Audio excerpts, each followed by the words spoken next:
Quando finalizou as testemunhas de acusação, segundo aconteceu na audiência, o promotor disse que já estava pronto para as alegações finais, sem sequer ouvir as testemunhas de defesa, sem sequer ouvir o interrogatório do acusado, inclusive advertido pelo juiz. Já fazia alguns anos, eu acho que 2 anos, alguma coisa assim. Certo.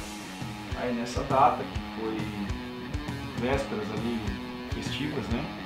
Ele recebe uma mensagem do centro de casa, né? Do ex-marido da companheira dele, que é o avô do menino. Do boletim de ocorrência originou então a denúncia. Se habilita no inquérito, começa a solicitar diligências de laudo psicológico, oitiva de testemunha. Então, após a instrução, resta uma condenação de 12 anos.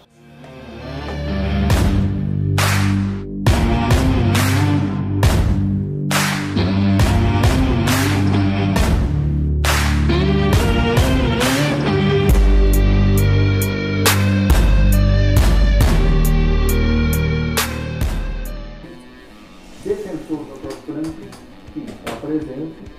Dr. Franklin, Vossa Excelência está com a palavra, então terá até 15 minutos para a sua alegação. Com a palavra, doutor. Muito obrigado, senhor presidente. Renovo aqui todos os votos rapidamente feitos no processo anterior. E aqui eu estou diante de um grande desafio, uma condenação de um caso de difícil defesa, e o meu maior desafio não foi nem enfrentar esse processo, é defender um amigo pessoal. No primeiro momento quis abrir mão, mas encarei o desafio acreditando, ciente de que as provas produzidas nesse processo, ou melhor, as provas não produzidas nesse processo, ao final desse julgamento, que toda a família aguarda atentamente, não restará dúvidas pela absolvição do apelante. O que aconteceu aqui, senhor presidente, saudando o nobre relator, e de fato hoje vamos julgar esse processo com tantos adiamentos. Ele foi condenado pelo juiz da comarca da capital a uma pena de 12 anos de reclusão pela prática do crime do 217A acumulado com 226. Praticar, em tese, atos libidinosos contra a menor, enquanto exercia o poder de autoridade. Uma breve explanação dos fatos, senhores desembargadores. Ele começou a se relacionar 2 anos antes desses fatos com a avó do menor, da vítima, e um relacionamento desde o início um pouco conturbado, porque os filhos, inclusive a mãe do menino, não aceitavam esse relacionamento. Pessoas de posses, e entendia que era um aproveitador que estava ali para gozar do patrimônio da avó. Processo de segredo de justiça, não vou aqui medir esforços e nominá-los, até porque não será compartilhado. Pois bem, durante todo esse relacionamento, 2 anos e com alguns entreveros entre família, em data próxima dos fatos, inclusive durante esses anos, o menino nutriu até um certo carinho pelo vodrasto, e por algumas ocasiões viajaram com a avó para Gramado, ficou ali alguns dias na casa. Mas aconteceu que em dezembro de 2008, nas festas natalinas, os fim de anos festivos, a família então vem para a casa da avó. Ali na casa da avó, Natal, Ano Novo, aquela coisa toda, um sai para lá, outro sai para cá, vão nas festas e etc. E neste fim de ano percebe e noticia isso à sua companheira, a avó do menino, um comportamento um pouco diferente, um comportamento estranho, no sentido de que, numa ocasião, ele pula na cama, aí começa, vou usar a expressão, chupar os olhos, lamber o umbigo, pulou em cima também da avó e começou com essa conduta. Aí, que isso, Theo? Para com isso, rapaz, que coisa é essa e tal? Aí a avó dizia que é coisa de criança e etc, etc. Um outro evento do menino beijando a boca de um cachorro, beijando esse cachorro, beijos de língua, inclusive, atitudes, comportamentos que chamou a atenção aqui do apelante. Infelizmente eu não vou ter tempo para discorrer, mas Vossas Excelências receberam todas as peças, todos os argumentos acenderam com as razões recursais. Muito bem, aconteceu que entre Natal ali e Ano Novo, o apelante chega em casa e faz uma brincadeira, bate nas pernas deles, e aí, campeão, tudo bem? Como é que tá esse menino, esse garotão? Ele tinha acabado de ganhar um presente, algo que soou estranho para os familiares que estavam ali. Porém, pouco antes, salvo engano, o dia anterior, enquanto estavam nesses preparativos, o menino estava no banheiro e começa a gritar do banheiro: terminei, acabei, alguém vem me limpar. ouve esses gritos e vai até o banheiro. Quando chega no banheiro, o menino estava com o chuveiro ligado, com a banheira com 2 dedos de água e sujo, ele tinha acabado de fazer cocô, desculpa a expressão, vou trazer como tal qual foi narrado. E ele, como é que é isso, cara? Daí começaram ali a se lavar ali, jogou com o chuveirinho e começa então algo mais estranho ainda. O menino disse, segura assim o seu órgão genital, como narrado o pingolim, chupa meu pingolim. E assustado, que isso, Theo? Que conversa é essa, cara? Não, chupa meu pingolim, é gostoso. E ele falou, Theo, eu vou contar para sua avó. E o Theo diz, não, por favor, não, guarda esse segredo, guarda esse segredo. E aí terminou, saiu, imediatamente chama a Betina e fala, Betina, algo estranho está acontecendo com esse menino, desde aqueles comportamentos ali dos dias anteriores, e agora aconteceu isso. Aí a Betina disse, depois eu converso com a mãe dele, não vamos tumultuar o nosso final de ano. E aí então, aquele fato, o posterior que acontece, dele chegando em casa, batendo nas pernas do menino, chama a atenção do tio, da tia, que mais tarde tranca o menino numa sala e diz o seguinte, o que está acontecendo? Você tem alguma coisa? Tal? E aí o menino fala que ele tem um segredo. E começa então uma série de sugestões. Eu digo sugestões já para resumidamente dizer que todos os procedimentos utilizados na abordagem desse menino, desde esta abordagem dos familiares, mais tarde um vídeo gravado pela mãe, e que esse vídeo é um vídeo de um conteúdo horroroso, que um menino propriamente oferece o pingolim para a mãe, solicitando que a mãe o chupasse. E a mãe, que já sabia que estava fazendo, que consta aqui do processo, que ela já sabia que estava fazendo até mesmo para ter uma prova produzida para depois, após a conversa dos tios, os tios levam o fato para a mãe produz uma prova, e ele diz que tinha um segredo. E era isso que os dois faziam e desencadeiam então toda essa trama, de modo que no dia 30, salvo engano, naquele intermeio, todos saem da casa e ligam, o avô ex da avó liga pro e diz, cara, sai da casa, vai embora, tem um vídeo aí circulando na internet, você vai ser preso, você abusou do Theo, vaza daí, com outras palavras.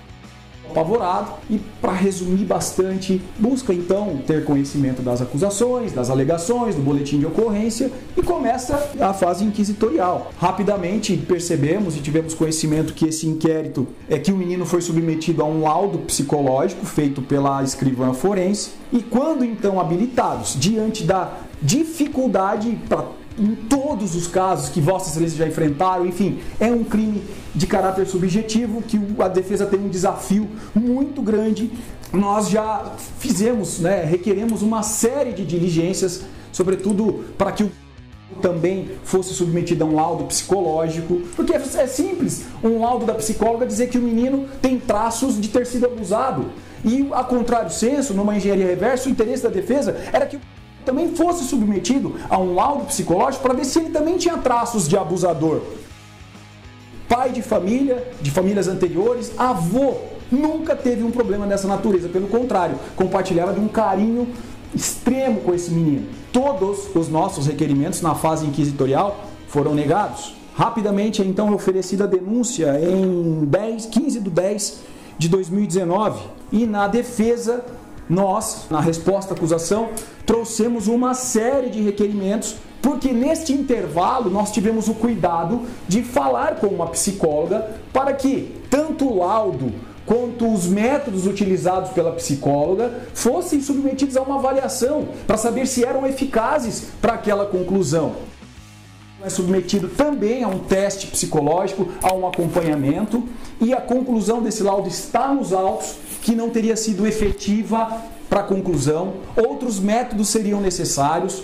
O depoimento especial do menor, inconclusivo e trazido pela psicóloga, e aqui num papel de assistente técnica, diz que igualmente os métodos não foram os métodos ideais para a conclusão.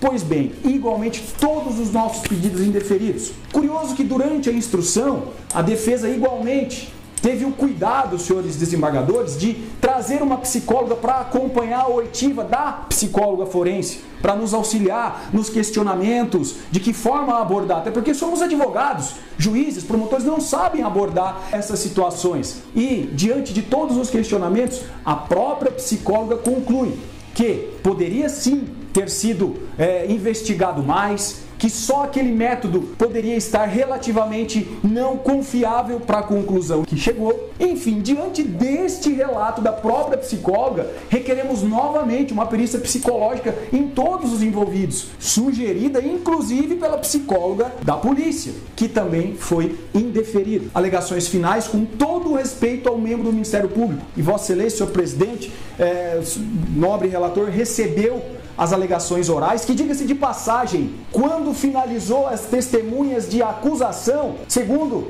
aconteceu na audiência, o promotor disse que já estava pronto para as alegações finais, sem sequer ouvir as testemunhas de defesa, sem sequer ouvir o interrogatório do acusado, inclusive advertido pelo juiz. Mais tarde, então, nós aportamos. Os depoimentos colhidos em juízos igualmente foram submetidos a um laudo psicológico, e esse laudo está descrito aí no processo, dizendo que não é possível aferir. O apelante aqui não tem traços de abusador, ele tem uma conduta íntegra. Traz que a abordagem dos tios, a abordagem da mãe, o vídeo foi feito de forma maculada, inclusive gerando sugestões para o menino. E ao final concluímos que, em algum momento, esse menino talvez teria presenciado aquilo que ele narra, mas não obstante, não consegue trazer se esta narrativa, se esse fato ocorreu e se ocorreu. E o tempo voa, 3 minutos que me resta, não vou conseguir abordar tudo aqui, mas Vossas Excelências já entenderam a questão de fundo. A preliminar, justamente trazida pela defesa, diante de um caso tão grave, diante de um caso tão delicado, que é uma vida, é uma carreira de um diretor financeiro de uma multinacional, diante de uma acusação dessa, nós só pediríamos que ele fosse submetido, que as pessoas envolvidas, cujas as suas ações, as formas de abordagem fossem submetidas por uma perícia psicológica, inclusive sugerida pela própria psicóloga. E aí mora o cerceamento de defesa que nós incessantemente batemos desde a fase inquisitorial.